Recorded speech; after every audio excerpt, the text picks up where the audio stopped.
Hello, everybody on Facebook, YouTube, and Instagram. Welcome to the Weekly Pet Roundup. This week, we're talking about greenwashing, and I think we have a lot to say. What do you think? Oh my goodness. It's a big topic because I think it's intentionally vague and people people like at big companies, they want it to stay intentionally vague so that they can kind of get away with all these marketing tactics that are being used. And the reality is that pet parents are actively seeking, like, more and more every day, week, month. Hey, Diane. They're actively Hi. seeking out healthier products for their pets, but a lot of them don't know like what they're actually looking for. So it can be really easy to be persuaded by marketing on a package when you're not getting what you think you're getting. So, yes, greenwashing is the deceptive marketing practice where brands use misleading claims, vague language, or imagery to make their products appear more environmentally friendly, natural, or healthier than they actually are. So, in the pet industry specifically, this can include false claims about pet food, supplements, grooming products, and pet accessories, giving pet parents a false sense of security about what they are purchasing. And we buy so much. I mean, it's a multi-billion-dollar a year industry, just in the US. So we spend so much money on our pets. It would be so nice if we were able to spend it more effectively and targeted and in products that are actually meeting the criteria for what we think we're buying. Yes. And go ahead. Yeah, no, there's a lot of, I mean, at the end of the day, it's all marketing, right? Like it's Oh, all marketing. And if we're not educated enough, which most of us are not, even those who are really educated, you'll find somebody who's more educated who can educate you and you'll be like, what? yeah, You for know, sure. so I have a friend in Chicago that we'll talk about her, and I always thought she's like such an eco-friendly person, so educated. And then I saw her at Super Zoo last year, and she was telling me about a mutual friend who like makes her look like she's like, you know, completely irresponsible and like careless, Yeah. because everybody has a different level of yeah. You know, Millie's Raw Life says it's so important to do research and read the back of the bags, but that's what's the problem with greenwashing is your first statement's so true. You have to do your own research, but the back of the bag, if you don't know what to look for, can still be really deceptive because all of it is marketing and it's using words like natural or clean, even cruelty free. I was cruelty free for a very, very long time. And sometimes cruelty free means cruelty free in the US, but they allow third party, animal testing in Asia. And so you think you're supporting a brand that is in line with your value system. And it says on the packaging that they're cruelty free, but reality is they pay a third party to do it, to do the animal testing. So you're not really aligned with that company. So it's so important for us as consumers to know exactly, like Raw Adventures Kara says, they can still trick us. And that's really what greenwashing is. It's a trick. It is a trick. It is intentional. It is not by Very. mistake. As a marketing professional myself, it's copywriting. Yeah. It's what people do to persuade you to purchase something. And they know that if it says that it's environmentally friendly, you might buy more of it, or might choose that over another product. And then when you look closer, I was actually and this is not just in the pet industry, this is in human consumer products as well. I was just reading yesterday on my timeline about the dry laundry sheets, right? That are supposed to be more eco-friendly. There's no plastic, there's no plastic packaging, blah, blah, blah.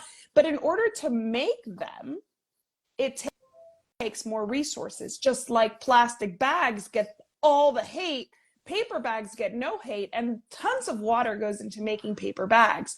So really, when you're choosing at the grocery store between paper or plastic, really you should be just opting for your reusable bag that you bring yourself, because neither the plastic bag nor the paper bag are really environmentally friendly. It depends on, where you're worried about. Is it you're worried about the landfill, or are you worried about the way the product was created? Because sometimes it's equally bad, right? So Yeah.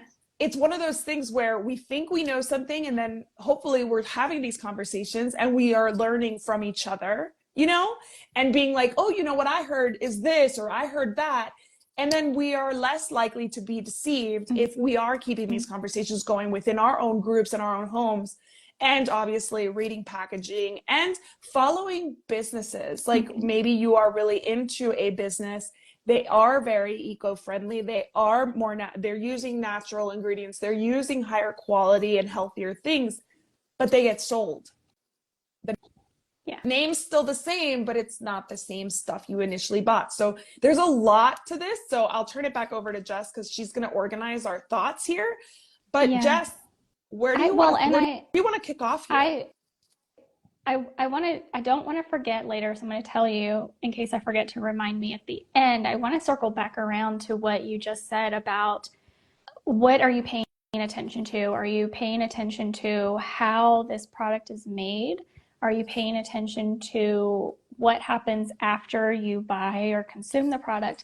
And we need to be paying attention to both. And I think there's a very important discussion that some people may not like, but I learned it the hard way, and I want to share that. But I don't want to get off topic too much, so I want to talk about that later on. Okay. So yes. The life cycle of products. Okay, I'll write it down so we don't forget. So what I did was I started, and this is by no means a complete list, but I think it's plenty for us to talk about. There are a lot of terms that are being used that I consider greenwashing, that either are not at all regulated or they're very loosely regulated, and I want to talk about that regulation. So the very first term when it comes to the pet, and these are all pet industry specific, is natural. So this is a very, very loosely regulated term. AFCO, which we've talked about many times on this show, the Association of American Feed Control Officials, they do define natural in their big book of definitions that, by the way, you have to pay for if you want to know the definitions of anything. But they allow for synthetic vitamins and minerals and still be able to call it natural. So to me, that just doesn't sit right, but that's what they allow. They will allow synthetic vitamins and minerals, and you can still put natural in the packaging. At the end of the day, even that is not enforced. So that's the very first ones that always stands out to me. And it is a term that I'm just like, that means, I see it on the package nothing. And I'm like, that means nothing to me. No, it's like this umbrella term that should make you think, okay, one, this could be greenwashed, or two, this could be actually natural, but they need to prove it to me. Yes. So absolutely. Natural means nothing unless they prove it. Exactly. For sure. And there are still so many consumers that are like, but it says natural. And I remember when my son and I were avoiding dairy because he had a dairy allergy as an infant, people would be like, oh yeah, it's natural. And I'm like, but that doesn't mean it's dairy free. You know what I mean? Like people just kind of forget that we need to like dive a lot deeper. Like naturals, it can be a good thing, but it doesn't mean that it's allergen friendly. It doesn't mean that it is only, plant-based. It doesn't mean that it's whole food based. It doesn't mean any of those other things. It just is like a starting point. Something like General Mills, like Lucky Charms, might even say natural on it. Who knows? Because they might be maybe because they've been improving their formulas for these kinds of things. So now they're like, oh, whole foods, and it's like it's made from refined flour. I guess on some level you can call that a whole food, right? Like, so you have to laugh at natural. Like to me, you do. Just it's not real. Yeah, it's Mickey Mouse. So there's like so many different ways to go on this next one, and I want to try to hit on all of it. Organic. So there is a USDA certification for organic, and that to put USDA certified organic on a package, you do have to meet the qualifications for that certification through the USDA. So according to the USDA, that means there are no synthetic chemicals, so no synthetic pesticides, herbicides, or fertilizers.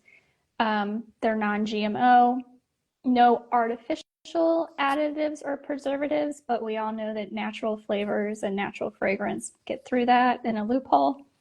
And then there are some standards for livestock and farming practices.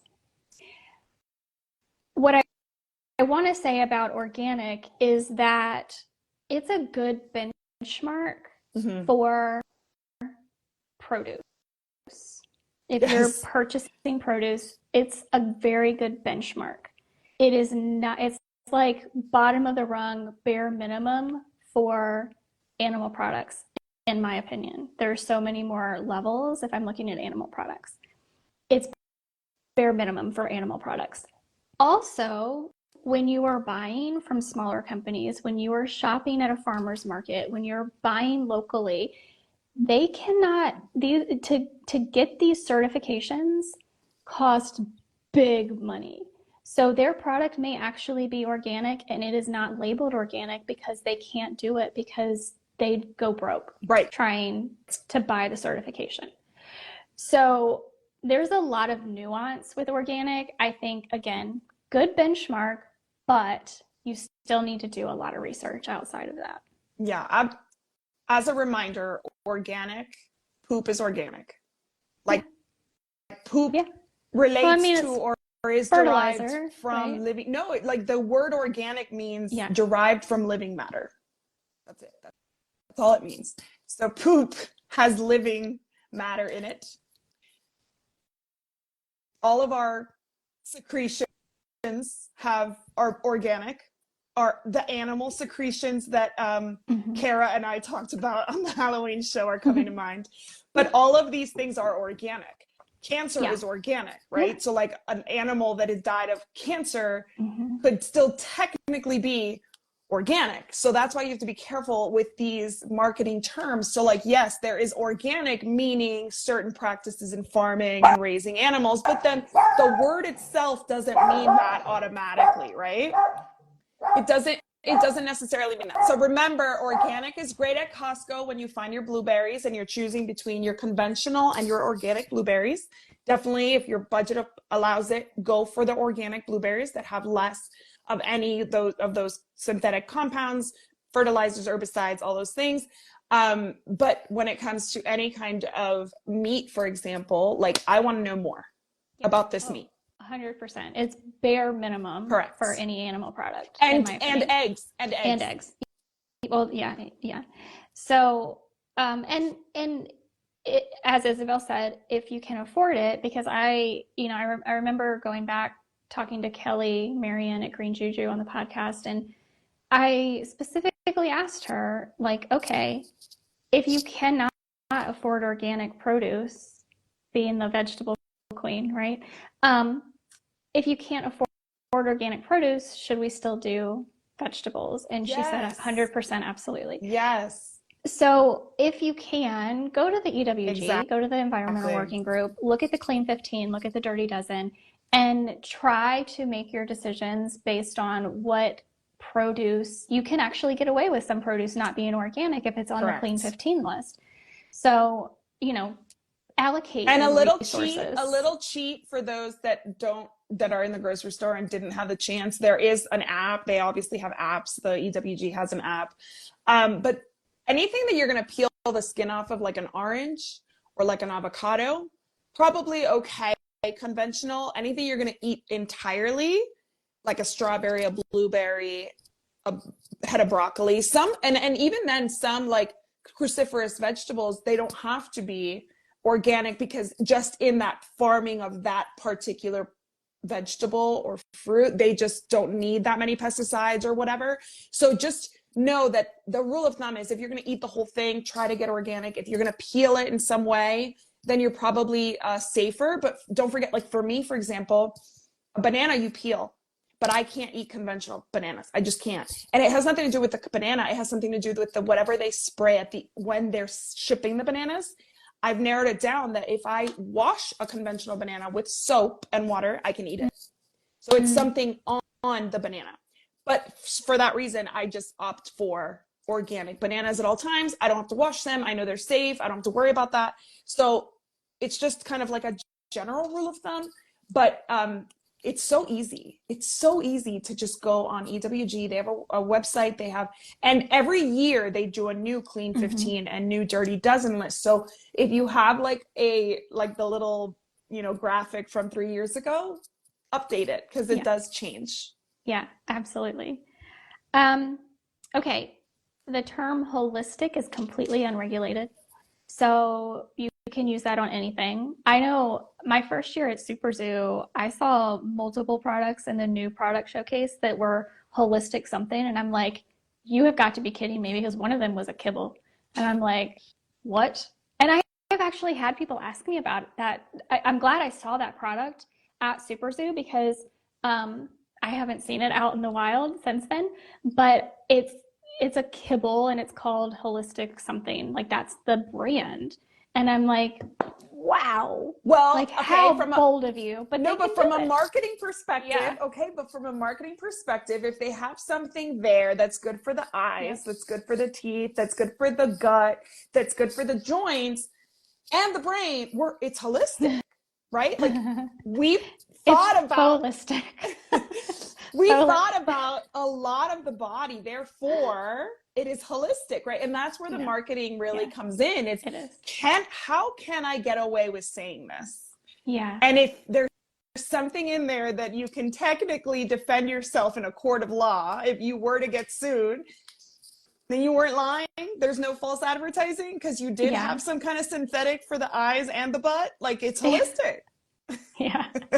Yeah. I mean, I get it. It's a completely unregulated term. We throw it around all the time like crazy, assuming that we know what that everybody knows what we mean when, like, I have been asking lately a lot of people that come on the show, especially veterinarians who call themselves holistic veterinarians, what does holistic mean to you? Correct. Because it can mean so much. Right. Just different things to different people. And I mean, even to me, I feel like my definition of holistic has evolved over the years and you can get really, really down the rabbit hole with trying to do everything naturally. Like, I have talked to one veterinarian for sure who is like just completely anti-pharmaceutical, and I'm like, okay, I mean, that's if that is working for your patients, please, by all means, keep doing that.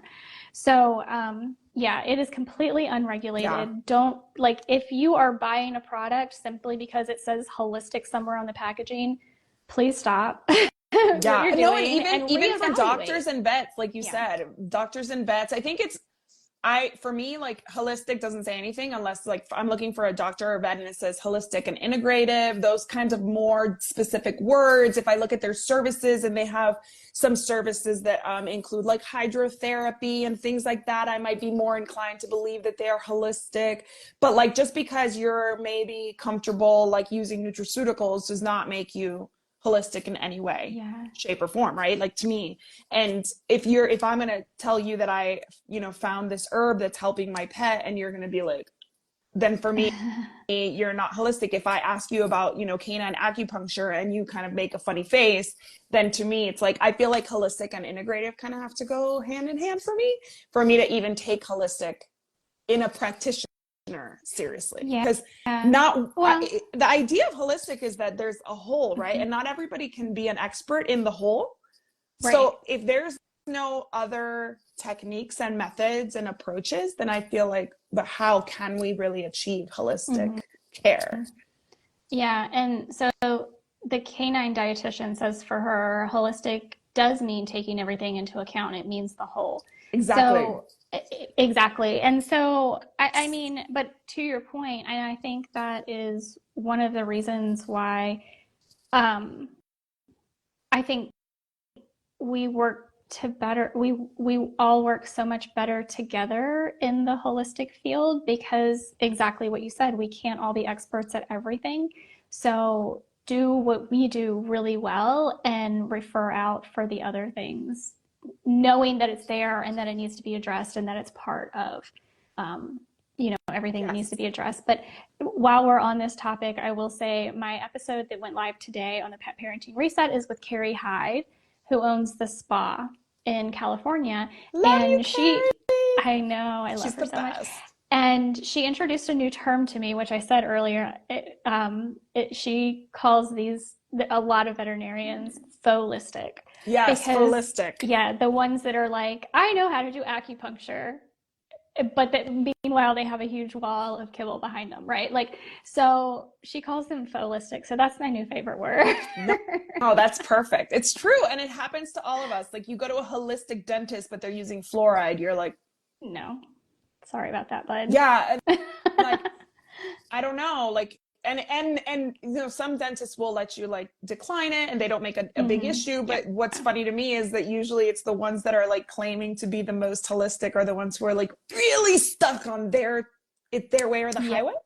Yeah. And you're Yeah. like, but that's exactly the opposite of holistic. Holistic to me says you're open-minded, you're willing to learn, you're willing to look at how one system affects the other, how, one medication that is solving one problem might cause another. Those kinds of Mm-hmm. things to me are holistic. And like, definitely marketing has skewed that definition. Yeah. Yeah. Raw Paw Adventures likes holistic as well. Holistic. Okay. Human grade is loosely regulated. AFCO does provide guidance requiring all ingredients and processing to meet human food standards. However, enforcement is weak. I think that is true with almost anything that is regulated by AFCO or the FDA. It is very loosely regulated. So there is a requirement for that it meets human food standards. And I think mostly from everything that I have looked at, especially the foods that submit to Susan Thixton for her annual The List, they do what they say and they follow human food standards. So that is one that I do think you can trust a little bit more, at least right now. I think as some of the bigger pet food manufacturers get more and more and more, as we're already seeing, into the fresh food realm, it may be something that you want to pause at if you're dealing with a bigger pet food manufacturer. But I think that one that one is something, and it may not always be something that you are looking for. There are foods that I feed my pets that I am very comfortable feeding my pets, but they don't necessarily meet 100% across the board on a certain recipe, human grade standards. And so, that's up to you. That's going to have to be a you decision if that's what's the most important thing to you. And I think it also, like you said, it's very personal because I know that like, and I'm not going to say the names because I don't want to misquote anybody, but there was a situation in Super Zoo where they wanted a very well-known influencer who really talks a lot about nutrition to endorse a product. And, the product was great, but her kind of baseline is human grade. So for her to endorse anything, it had to be human grade. And that's her, right? So like everybody is going to have different standards.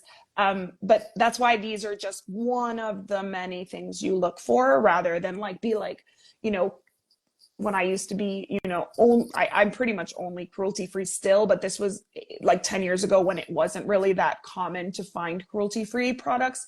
Like that was how I went into Sephora. I went in and said, I need cruelty-free. And then when they told me the brand, I would see, like I would Google, is this tested, third-party tested?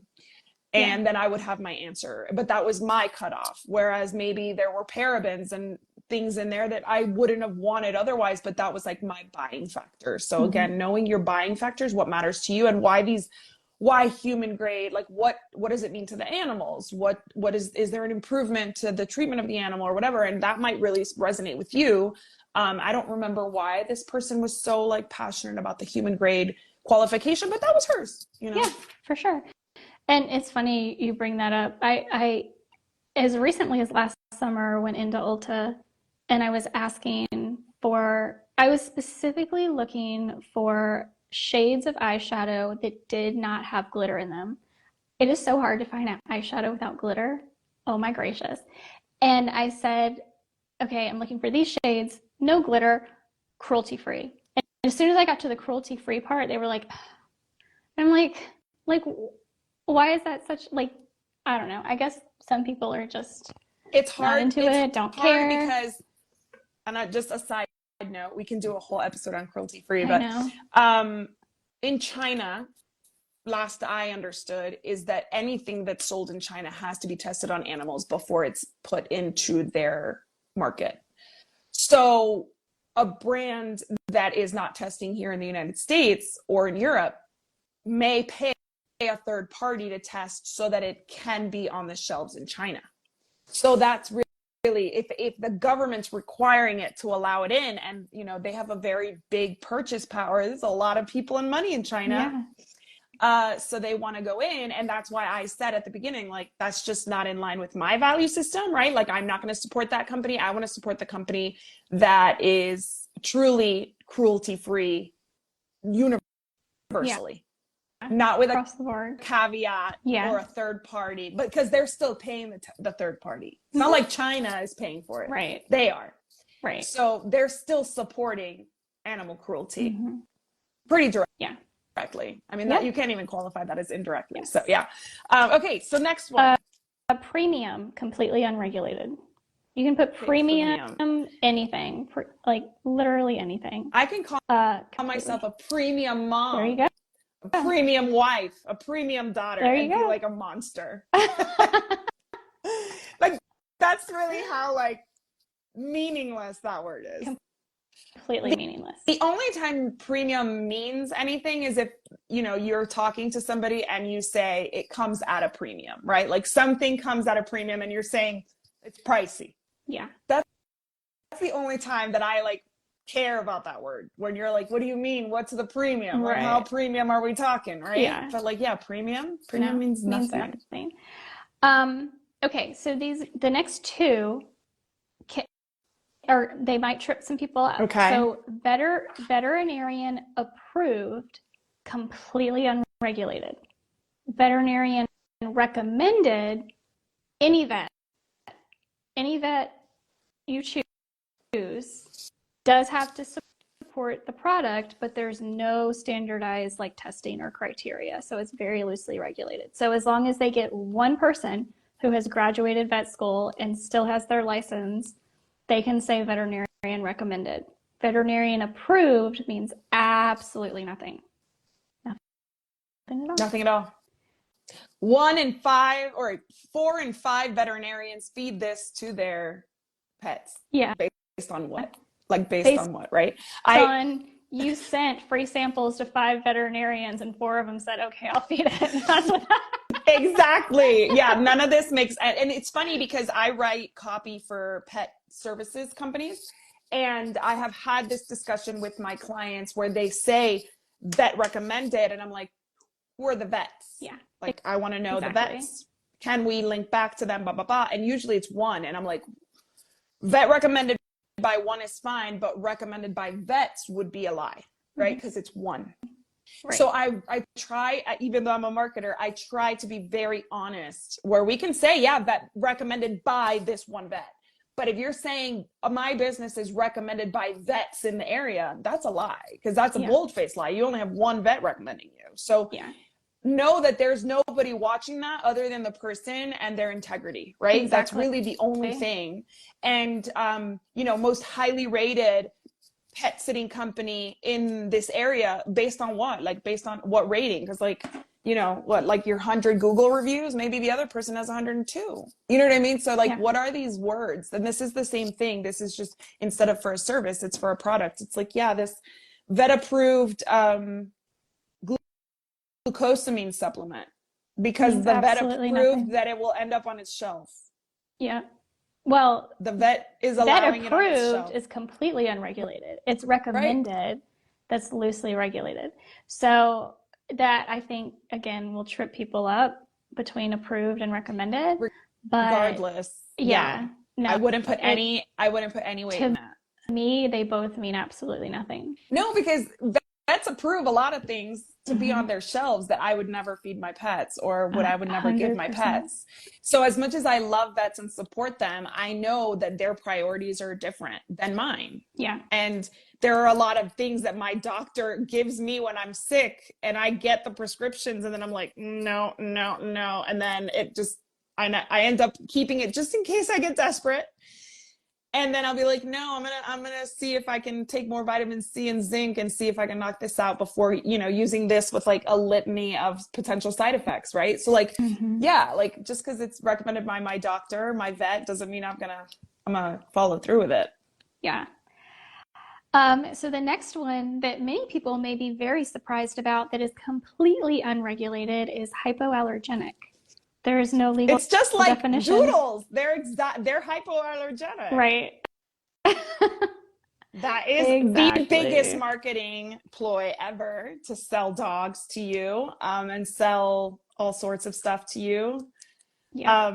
Yeah. So what is there any regulation on that? None. Zero. I wonder Zero. in the human industry if there is, just because we're talking about babies and stuff. I wonder if there's any regulation because Yeah. there's so many babies that have skin issues. Their immune system's so young and delicate, and you would hope that nobody's just like writing like hypoallergenic for like this 2-day-old infant that's going to have like a horrid reaction or skin burn as a result. So yeah, like those things make me mad because like hypoallergenic, if you know your child is somehow really sensitive, you kind of gravitate toward those words, Well, but I thinking you mean, can trust them. how long did baby powder Yes. companies tell you to put talc on? I mean, When they don't care. they They knew don't care. does it, I'm, I this want to has been say a long time. decades. They knew for decades that it was damaging. Yeah. Yeah. Yeah. Yeah, guys.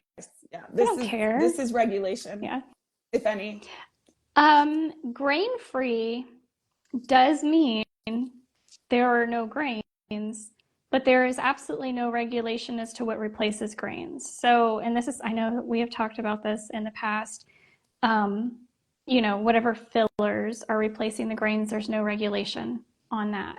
So just because there isn't rice in there or wheat doesn't mean that it's low carb or that you're still not getting a ton of fillers that you don't want your pets to have. I mean, I literally still to this day get people who believe the DCM stuff, who their vet is still telling them don't feed grain free, Oh yeah. who are feeding a grain free and think that means low carbohydrate.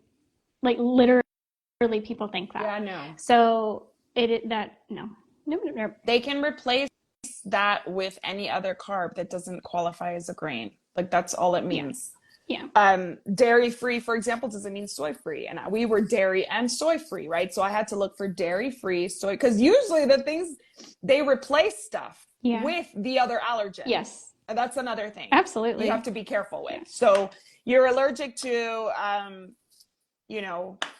casein, and they'll give you like the protein that's most similar digestively. And you're like, well, that didn't help at all. Yeah. But at least it's dairy free, and you learn the hard way. Yeah. Yeah, we normally do learn the hard way, right? So limited ingredient there's no strict definition for that.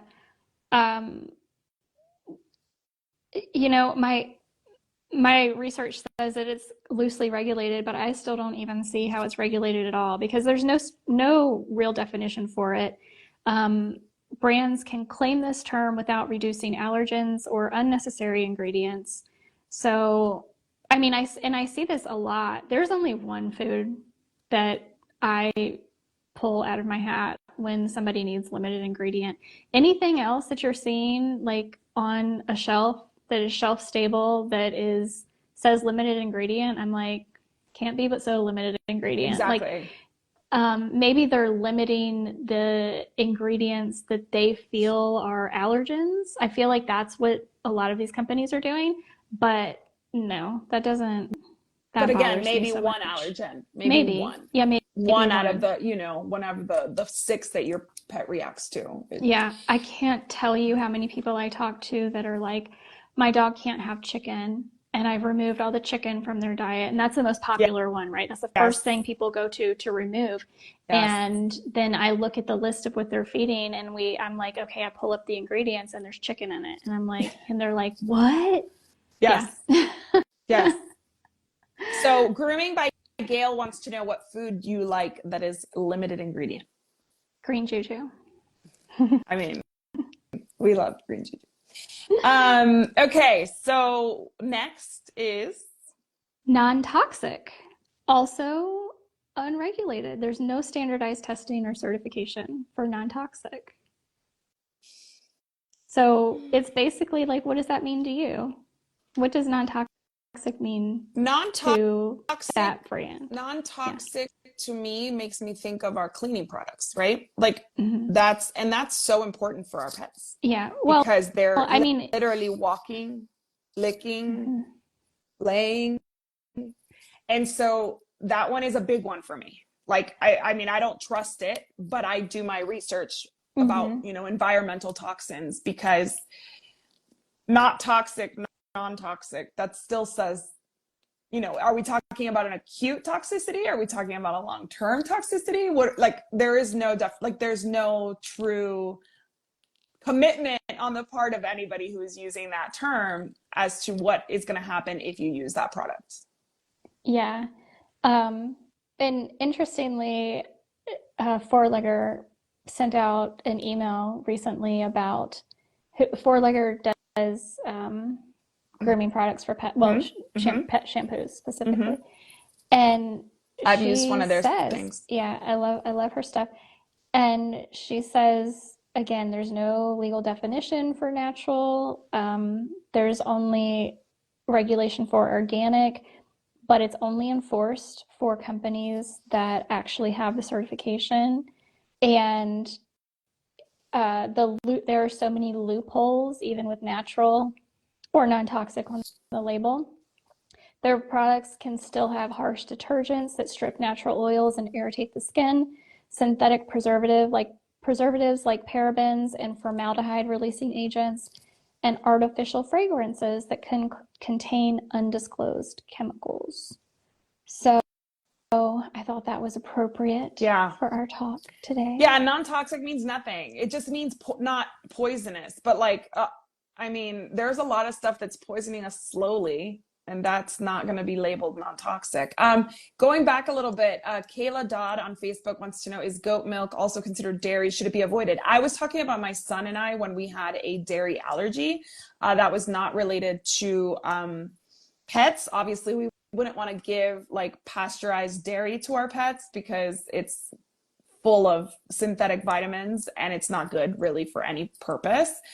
Goat milk only if you get like a very high quality raw goat's milk that you get from a trusted source that's been handled properly and shipped to you properly or shipped to your store properly, then it should be safe and has a lot of benefits. But Yeah. Jessica.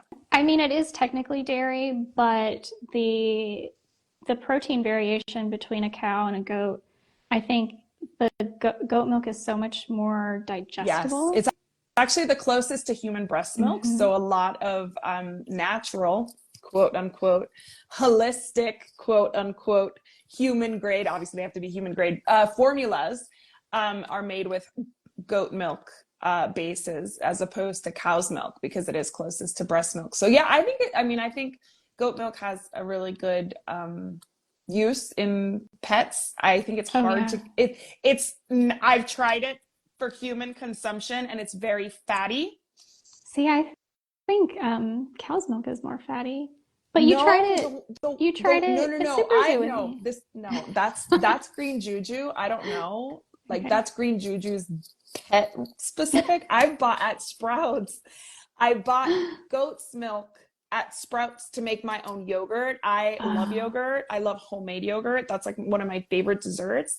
And there was like a thing of fat was sitting there, a layer of fat. And I was like, no, this is the one time, like this isn't right. I got it again. It's just so fatty. And I mean, I have half and half in my coffee. Like I'm trying not to, because I read that if you have dairy in your coffee, all the antioxidants, you don't absorb them as well. So I'm trying to only do plant-based like creamers.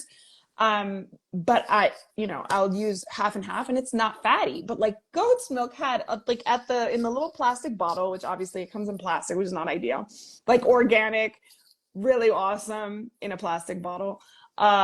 And it was just too fatty. So like my kids were like, and I could not shake that thing to save my life. I guess I should have put it in the Vitamix, and I was like, I'm not doing this again. Wow. Yeah. Wow. So That's crazy. So should I just get green juju and feed it to my kids? You That's just another get green conversation. juju. Yes. So yes, Kayla Dodd, goat milk is considered dairy, but it should not be avoided. It's just individual preference. Eco-friendly. It was probably a cream top. They have that specifically at Sprouts. It was not. It was just like, because I saw the creamy tops the second time I went, but I don't know, man. You tell me, Kara, am I doing something wrong? Because honestly, my kid should not be having dairy. And like, if I were to make something like cupcakes or things like that, I should be using an alternative that he's still like, he's not fully allergic to it like he used to get eczema and stuff like that as an infant, but I still think it affects him. So I would love some tips. So Kara, DM me about the goat milk. Eco-friendly and sustainable are both completely unregulated. And so is biodegradable. Yes. So there are some FTC guidelines for biodegradable, but many biodegradable claims are misleading, and I'll let you talk about that. She just walked out of Sprouts. That's so funny, Kara.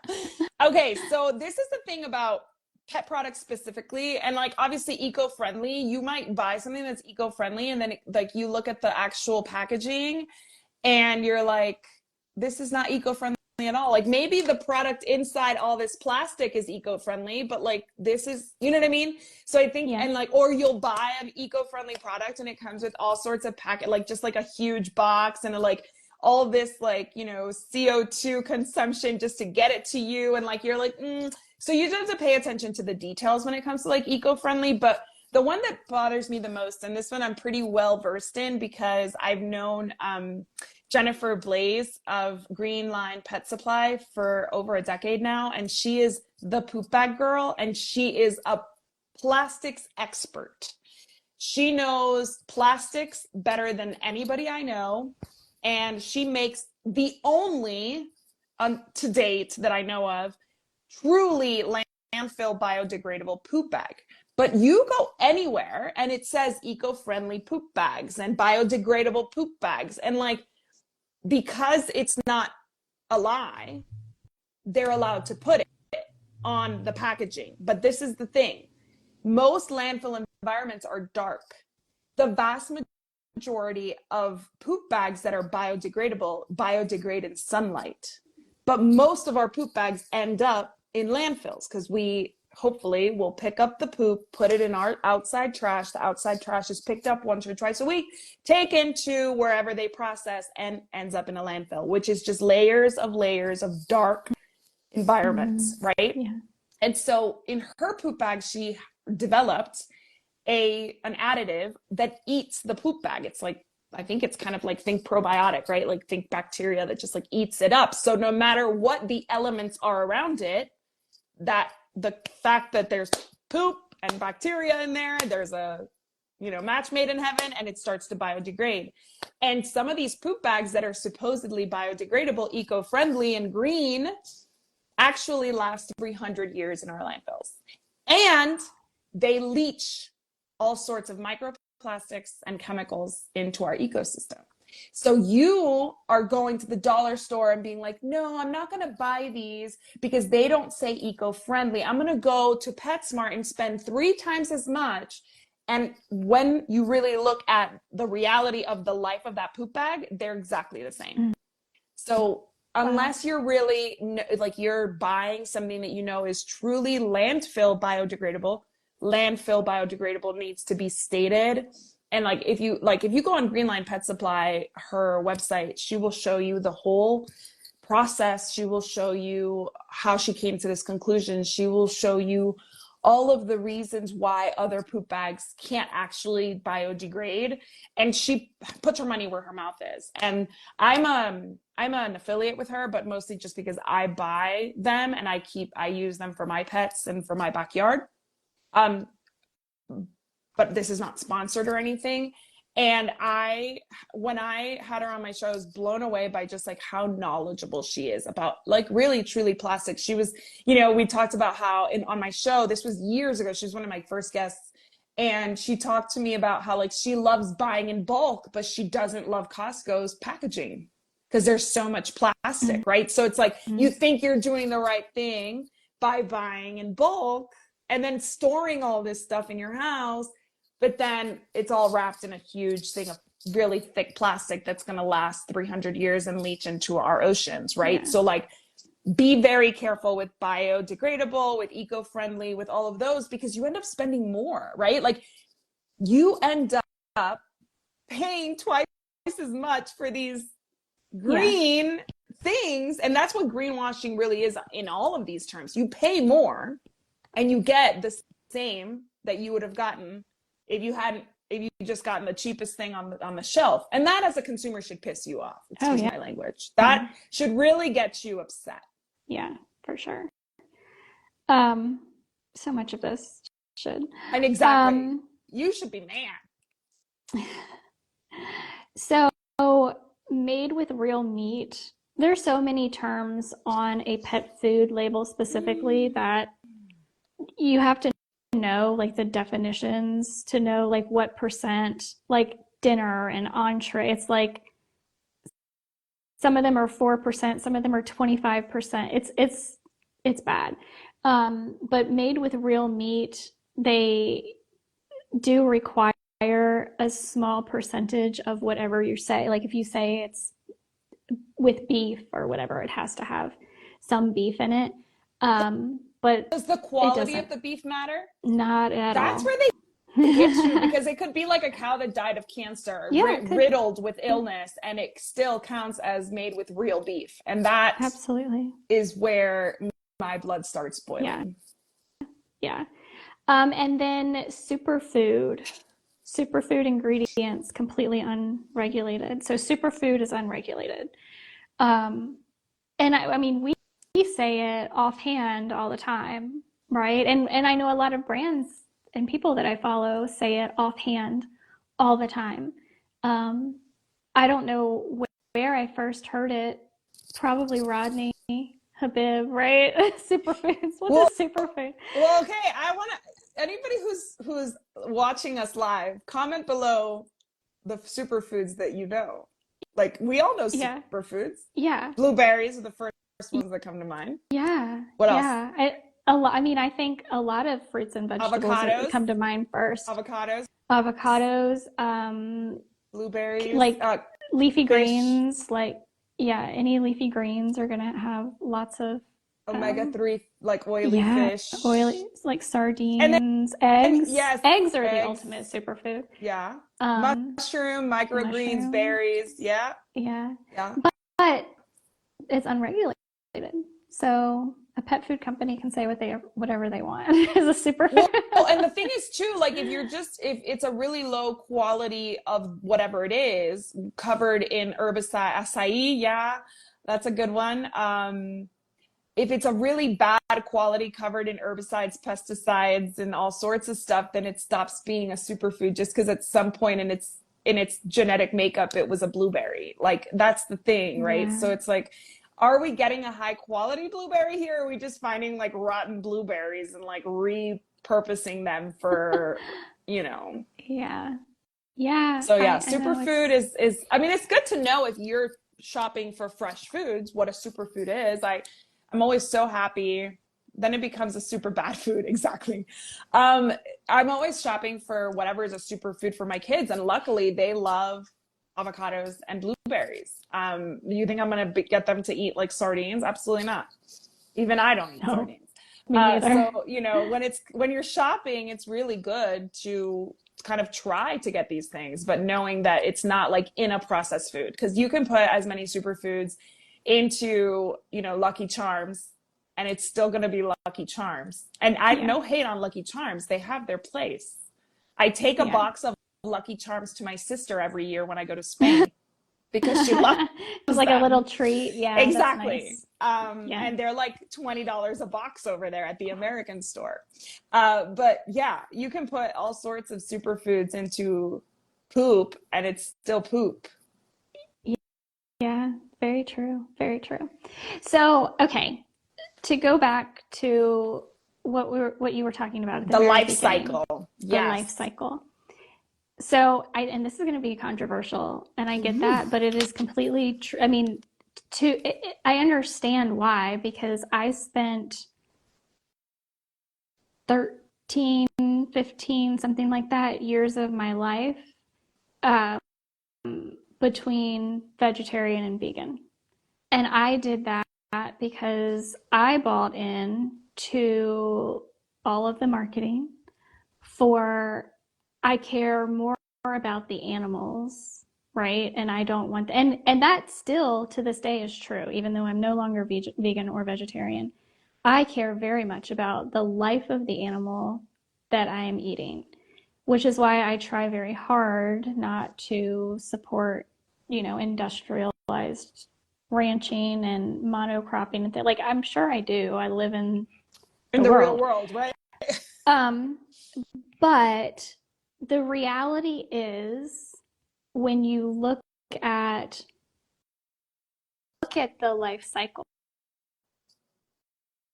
if you look at everything, the monocropping that feeds vegans and vegetarians because they need this huge abundance of plant matter, the monocropping is killing everything in that soil, including the soil. The tilling is killing all of the, voles and moles and rodents and everything else living in that soil. The glyphosate, herbicides, pesticides, all of that, it's killing our planet. All of us, yes. Um, that also leads to us as anybody who lives a vegan or vegetarian lifestyle. Yes, you could opt for all organic, all local farmed, raise your own. Sure, fine. Um, Most people are not doing that. Then you get into the whole meat alternative, which has flopped. I mean, I Well, don't know if you've I noticed think in the grocery stores. they did a good job with the flavor because I was vegetarian for a long time, and when Impossible Burger came out and Beyond Burger, they taste good, but when you look at the ingredients, you know that you cannot Exactly. sustain yourself on those things. It's The like ingredients are horrid. They are full of seed oils, which are horrible for us. They are, I mean, they are creating a sick society. And so, yes, do I care? I care very, very much about the quality of life of animals who are being raised for food. Being vegan or vegetarian, you are one cow is going to feed one person for more than a year. And think about all of the animals that we're killing in monocropping to create to sustain this vegan and vegetarianism that has overtaken our culture for yeah, decades I mean, now. I was veggie and vegan for a really long time. I'm insulin resistant, so it's really hard for me to do that ever again. I need to focus on my animal proteins, and Yeah. that's just genetics. And as much as I sometimes don't want to eat the animal protein that's in front of me, I recognize that it's the healthiest thing for me and my body. And it's funny, I was always vegan, vegetarian as an adult, maybe, no, in my 30s, let's just say like that whole decade. And then I looked at like the blood type diet, and I'm supposed to be like a carnivore. And I'm like, uh-oh. And then I realized that my sugar spikes so easily, even with whole foods that are supposed to be low glycemic index. Then I have to be super careful about what I eat.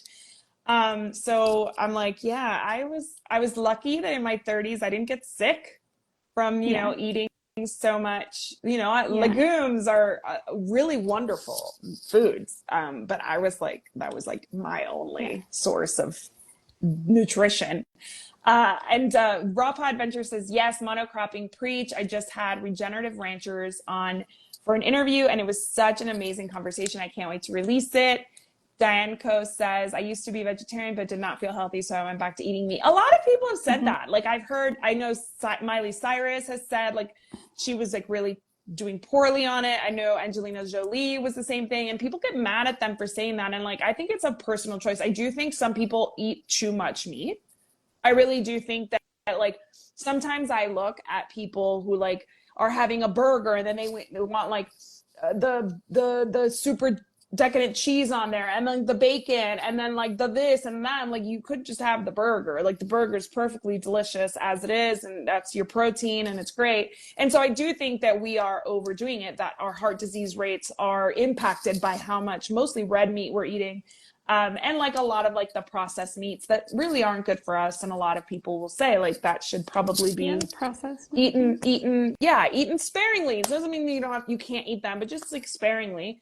But like a balanced diet is always the most important thing. And balance will always, if we balance our lifestyle, then the world around us becomes more balanced, right? Like it's like, if I am supporting all of these industries that have, you know, that are life-saving, life-giving, because, you know, your farmers are giving us life. Like we can't live without them. If I'm supporting a variety, then I'm doing right by myself and the environment. And for the pets, it's the same thing. Like if we're just feeding them corn, are we doing the best thing for them or any other industry or agricultural, you know, sector? We're not. And what we're doing is probably making our pets really sick by giving them one thing.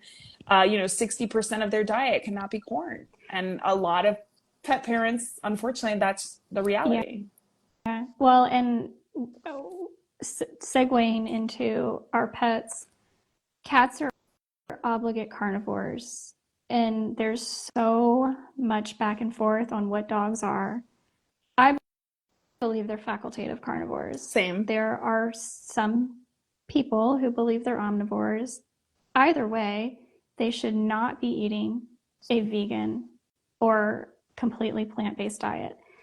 And the people that argue that dogs can thrive on a plant-based diet, I believe, are cherry picking their studies and not looking at what's actually common, the commonalities between all of these dogs.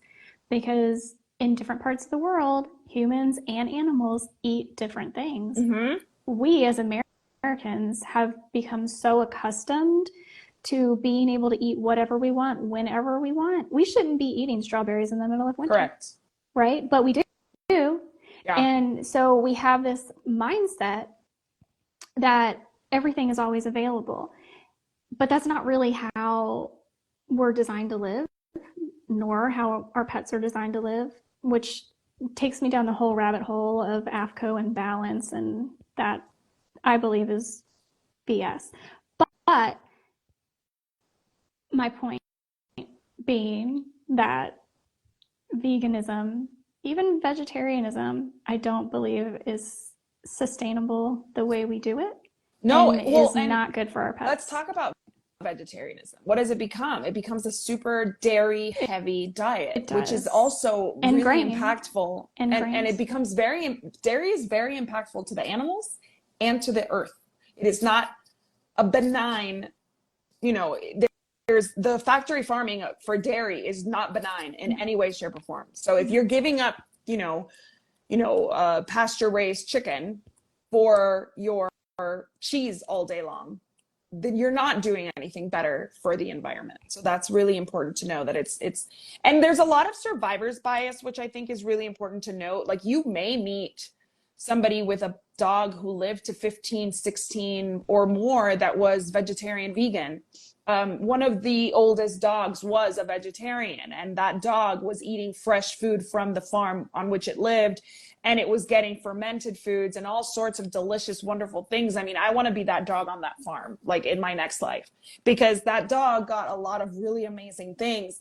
Not, not actual like cut up chicken, but that dog lived on a farm. So really it could have been eating meat that, likely. So yeah, catching rodents and exactly. squirrels So like, and rabbits. Yeah. we don't really know exactly what kind of meat it was getting, but I think it's really important to know that every single person, dog, cat is an individual. And so just because that one dog did really well with, maybe it's 5 last years, because I don't know anybody who's had like a 15-year-old dog who was always vegan, or like at some point they ate vegan, like just like my dogs at some point ate homemade raw. They don't anymore. I don't have time for that. But, the diets change. And sometimes, you'll hear somebody say, yeah, my dog was totally vegan. And that's not, first of all, factual. Maybe it wasn't its whole life. It wasn't vegan. And it's also maybe that dog in that environment thrived because of something else, something completely unrelated to the diet. So it's really dangerous to go against the norm. If you want a vegan animal, rabbits make wonderful pets. And that's all I have to say about that. I think that I get it. I get the desire to be vegan and vegetarian. I have nothing but respect for people who want to go that route. I did it for a really long time, but to force our pets into something that is not biologically appropriate is not okay. I mean, it's like the same as my daughter and my son. My daughter just turned 5. My son is 7. My son does not like proteins for the most part. Like, if I put chicken nuggets and French fries on a plate, my daughter will eat the chicken nuggets first and my son will eat the French fries first. And then I have to fight my son to eat the chicken. I don't fight my daughter to eat the French fries. I don't care. I'm happy to throw them away. But I have to fight my son to eat the chicken. Can you imagine if I forced my daughter to be a vegetarian or a vegan? Like, it's not my body. And even though I am her parent, it's not my body. And it's clear that she enjoys meat. You know how I know? Because she's the reason I started eating meat again. The day I delivered her, I'm breastfeeding exclusively, and I could not stop craving a turkey sandwich. And for the first 2 years of her life, I had turkey sandwiches every single day. I had not eaten meat for over 10 years. So, if you really listen to the body, we know this with ourselves. And if we listen to the pets, you're going to offer them a sardine or like a strawberry, they're going to go for the sardine. And like, that's your answer right there. And when it comes to all of these words that we're talking about and the greenwashing, it's to make you lose touch with your nature. It is. And your knowing and your simplicity. Like, that simple is better. You don't need anything to tell you something's holistic for you to really know that it's going to help you, because it has nutrients in it, like true, fresh, from the earth nutrients. You don't need all this marketing to guide you, but you do need to be kind of distrustful of the marketing. Like, trust yourself more than the marketing. Yeah. In my opinion. Yeah, I know. I think we get so caught up. And I mean, it happens to me. I have gotten better with like stopping myself, and I'm like, but I still get caught up in like that shiny object syndrome. And then I try to like implement, especially if I'm online, I try to implement that I don't buy anything right away. I will put it in my cart, and if I still want it tomorrow, then, then I can look at it again. Because I do, and I know that I'm like that. Yeah. And so and then at the same time, I have brands reaching out to me all the time showcase this product, blah, blah, blah. I have not in the past 3 years, I haven't taken a single one of them up on it, because I look at the product and I'm like, I can't do that. Yeah. Right? Exactly. So, humans and pets. So the question is about black seed oil, organic, I don't see cold pressed, from Diane. What do you think of black seed oil organic cold pressed black seed oil. I have I have not um, looked into it with pets, though I imagine the same things would be true. What I have looked into so far with humans is that it can be beneficial, especially in combination with other things. Like, for example, the oregano oil that I buy um, is mixed with black seed oil. So I think, I mean, there are certainly benefits, but it would definitely need, I mean, cold pressed and organic is the way to go um, with anything like that because it doesn't naturally, just like oats don't produce milk, nuts don't produce milk. But anyway, like it's a whole Well, thing. we hope you enjoyed this. It's already a little past It 4, is. so we're gonna wrap it up. But if you guys have any questions, comments, concerns, this obviously lives on both of our feeds. You can comment and continue the conversation, and we will see you next Monday. It is President's Day. Oh, is it? Are we still doing it? It's President's I'm Day. fine with it if you are, because we're So not much doing time too off. much. Yeah, Yeah. exactly.